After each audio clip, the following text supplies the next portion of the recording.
Yeah, I'm sad too.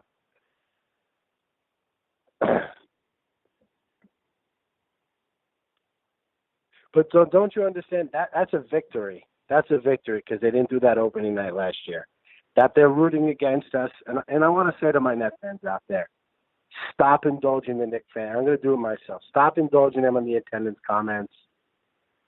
Just wait, because at some point in the season they're going to be like 17 and 38, and we're going to be 34 and 25. So don't just let them be salty because that we finally have them mad, and that's a victory for us. So let them text you. Well, they just lost. Let them text you because ultimately the next few years are ours, and they know it, and that's why they're mad.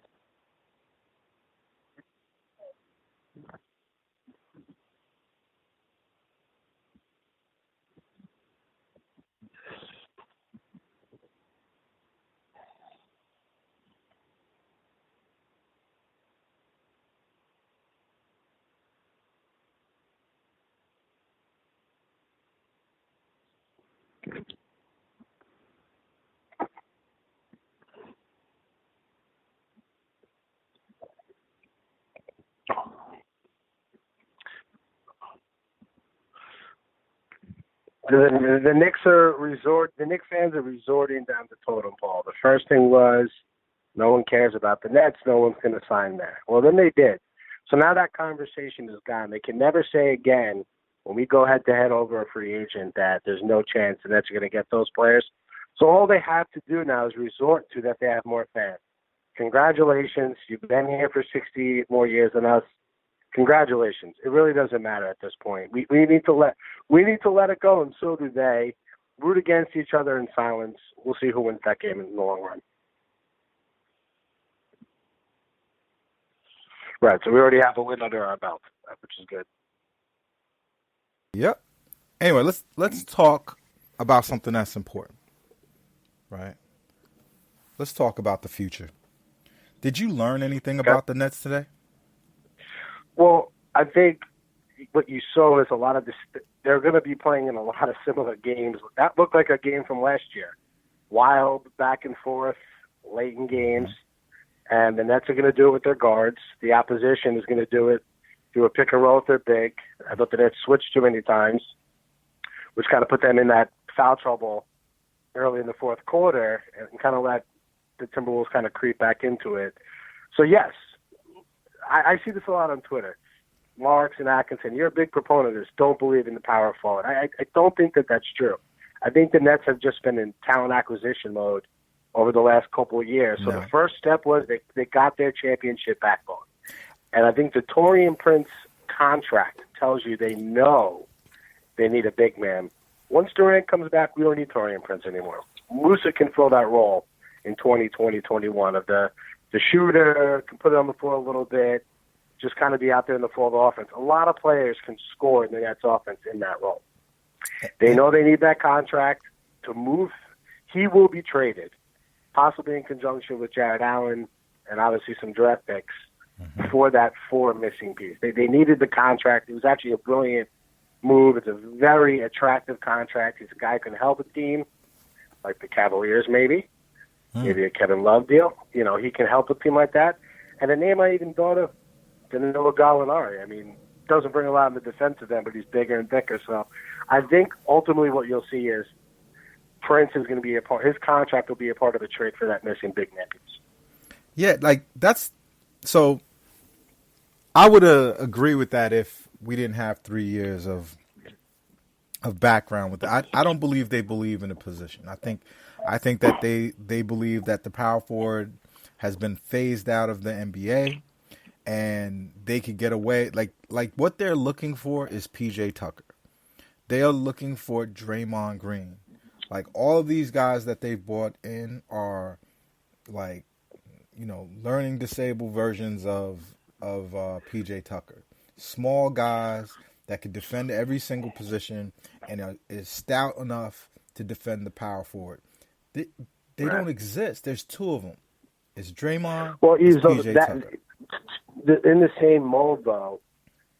First off, again, they were in talent acquisition mode, so they acquired the best players they could over a certain period of time, and they couldn't be picky about it. And they did a hell of a job. So that's right. That's why it's like when people like I'm playing an idiot character on Twitter. I'm having fun with it because it's just such a glaring hole, right? But right, you're an undercover troll. Yeah, like it's almost funny to me watching. Like it's disappointing because I think you could be creating the Golden State Warriors West, if you just had a way to punish dudes or punish teams in the post, and they don't have it. And that's they're never going to have a traditional post man on offense. That's just not going to happen. Well, I don't want them to. I don't want them to score, right? I want Jarrett Allen to not be left alone on an island against Cat. No one can guard, Karl Anthony Towns. Nobody, right? And knowing that nobody can guard Karl Anthony Towns, I feel like those are the moments that you need another big who can come on the weak side and actually change their shot, affect their shot. Like this only happens to the Nets, and it's a strategic. It's the weak side. It's the weak side play when Jarrett is in a pick and roll and he has to contest the shot. You worry about the weak side rebounding, or if he has to switch the guard when the ball's out top, the guard then can't switch off with the under the basket big man who's guarding the corner three and take him out of the play. They're not there yet, but that's why I think you'll see. So I brought this name up on Twitter a lot. Pending free agent, a guy like Ibaka. Even Gasol there, those are the kind of guys they're going to be looking at. They're going to want a big man that can keep them spaced on offense, but on the other end of the floor, he can take fouls, he can bang with a bigger body. Right. I mean, they were at a complete disadvantage again tonight, like they have been, because, Jarrett had a good game on the surface, right? He had, besides the foul shots, he blocked shots, he rebounded. But Towns still had, 35 and 15, and all their baskets came off of worrying about that. That's going to continue. And this is what I said to you last year. Even think about after this season, right? Let's say a team like Houston, they might say, we need more floor spacing around Westbrook and Harden. We need more of that. So they might say, you know what? We'll take Taurean Prince, and we'll take Jarrett Allen to be a lesser version of Capella for us. And we'll take a pick from the Nets because, we're barren. And a guy like Capella comes in, and he's just a little bit thicker. So he'd still have the same. Nah, if you bring Capella in here, it's a little bit better than Jarrett, and because it's the same thing. Drastically different. No, because here's what Capella has in Houston that Jarrett doesn't have in Brooklyn. Capella has P.J. Tucker. And he will play in the post like he's 6'10", but that's rare, right? It's not like people think Capella is just taking on centers, in the West alone. He's not. He's good. He's a really good player. But the reason why, and even Kevin Durant said it, the best defender in the NBA is P.J. Tucker, and so in order for the Nets to that's be good. Number one, but I mean the best defender is Kawhi Leonard. Before the Nets, and then probably Draymond. Yeah. After that, yeah. So we have to find. Ultimately, this year is a test year. I hate to say it. Obviously, I'm sticking with my prediction. I think this is a 45 to 48 win team. The goal is to win a playoff series. I think that's the goal. Let's win a playoff series. Get our young guys another year of experience, get the team that cohesion. But when Durant comes back, we either need a 3 that can guard 4s or the 4 that can guard 4s. You said it on your first podcast. You can't have him banging, 82 games a year with the guys. He's not 26 anymore. It's just not worth it. And it doesn't even like the most heartwarming thing about tonight, on a heartbreaking night, is that watching Kyrie do what he did tonight and knowing KD is coming at some point, even if it's next year. I love D'Angelo Russell. He's so much more talented than Russell is. Who? Kyrie, yeah. I mean, let's be real. I love D'Angelo. Everything. without D'Angelo Russell, we're not having this conversation. No, about Kevin Durant. listen. I'm one of those people that Different stratospheres. they're way different strategies. But I just want to explain that. Like, one, never in my mind, and never have I ever said to you in any conversation we've ever had about basketball that D'Lo is better than Kyrie, right? And I think he made a pretty nice statement tonight to just trying to show what the difference is. He didn't break Darren Williams' record, but 50 points the first time you touch the floor in a real game. That's a different kind of ball He kept player. them in the game in the first half. I mean, where would they have been without his offensive production? Nowhere. Thank God, Nowhere. He made it so that coming out of halftime, they were still alive. Kyrie scores at will. Like he is a different kind of weapon. Like, and can we go back to Atkinson real quick? Well, before we do that, I just want to say this thing about D'Lo Kyrie, because we should never talk about it again. The only reason why, because I as being a former Knick fan, I understand bad karma. I understand you're scarred, right? Yeah, you're scarred. They'll take a player. They'll discard the player like the player didn't play their heart out for him, and it always would come back to bite them in the ass. Always. And I didn't want the Nets to be that scumbag of a team. I'm really invested in this team. I'm invested in I believed all of the things that Sean Marks said. So I didn't want to see them, ship this kid off to Siberia and have him playing ball, even though he might have gotten a max contract, but have him playing losing basketball forever. What they did for him to get him to Golden State and to help him get a max contract, make it possible for Golden State to give him a max contract, that was a big thing. And I respect Sean Marks for that, and I appreciate that. And because I appreciate D'Lo. They probably could have held out for more than a protected, top 20 pick?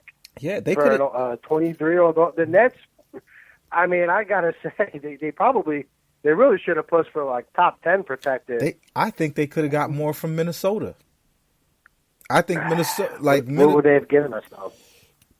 There's nothing that they have that we want. And they would have had to. The problem is Golden State. I would have taken Covington. We couldn't absorb.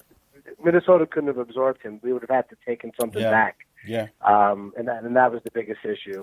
Yeah. But let's go back to Kenny. I appreciate that. How that went down. So yeah, let's talk about Kenny. I have some things to say, but you go first. Why are you holding for one down 14 down one with 14 seconds?